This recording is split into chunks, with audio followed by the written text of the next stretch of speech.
You have evidence with the imaging that the patient is severely brain damaged. You have confirmed that it is likely to be irreversible cause of the injury to that particular patient. Now you can go ahead with the clinical testing for the brainstem death. You need to confirm that the patient is brainstem is involved and he is clinically brain dead. Okay, now the first thing is a motor response.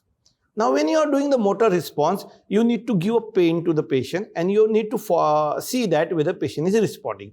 Now, please, my request to everyone is that don't give pain to anywhere. There are certain sites which are scientifically approved or acceptable for giving a pain. Like you must be given in the suborbital region, or you can give at the temporomandible joint where you can give the pain. Or just have a pain in between or pencil in between the nail bed and this thing and just trying to give a pain, or at the suprasternal notch. These are the 4 sites usually try to give pain. Unless and until 2 sets of the clinical examination are over and the 2 apnea are over, your patient is not brainstem death or brain dead. So patient is still live. So we do not have a right to give a more pain to the patient. We should not have a right to give pain anywhere to the patient.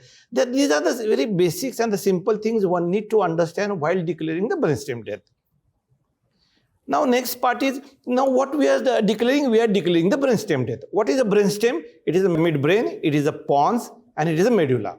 So this involves the cranial nerves. If it is a midbrain, generally cranial nerve 3 is involved. If it is a pons, cranial nerve 4, 5, 6 are involved. And if it is a medulla, then your pharyngeal nerves are involved. So you need to do the testing in that term. So when you are testing for the whether your midbrain is working, you are going for the cranial 3 nerve testing. So what are the cranial 3 nerve testing? Either you check the light reflex or you check the corneal reflex. Now you need to understand, while doing this test, it has to be you have to be very meticulous regarding that.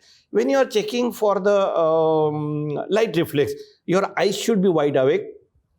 Then put a light over the cornea and just see whether your pupils are reacting or not, first thing. Second thing, see the size. It has to be fully dilated. If they are constricted, then probably this is not the right time to do the light reflex. So when you are testing the light reflex, pupil has to be dilated and there should not be the reaction to the light. That means your test is positive. Second thing is a corneal test. What do you mean by corneal test? You just take a cotton and just move around your cornea gently and just see that he's blinking the eyes, that particular patient. If it doesn't blink, that means the corneal reflex is positive. Now, again, I am repeatedly telling, and I am going to tell you repeatedly, that unless and until 2 sets of the tests with the apnea test are positive, patient is not clinically brain dead.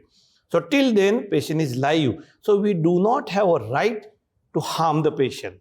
So what is mean by that? While doing the corneal test, don't rub over the cornea. It may damage the cornea.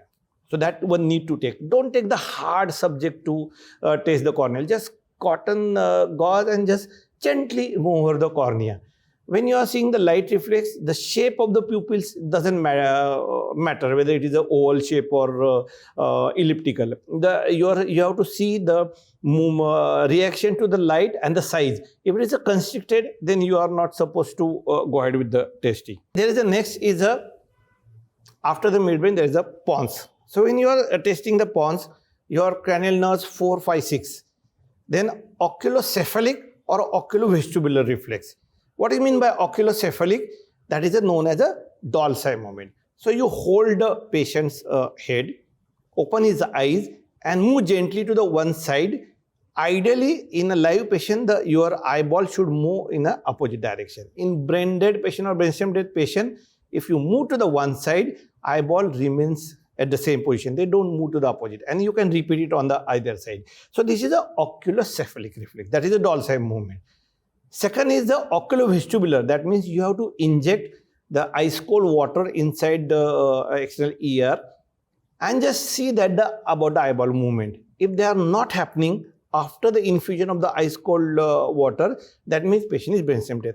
Now again, before completing the 2 sets, your patient is not brain dead. So what you need to do, you need to take care. Before doing the dorsal movement, you need to check the cervical involvement in that patient. You need to confirm that there is no cervical column involvement in that, because patient might recover in very rare chance, but then his cord should not get damaged. And regarding the oculovestibular, you need to check prior to doing this test the intactness of the tympanic membrane.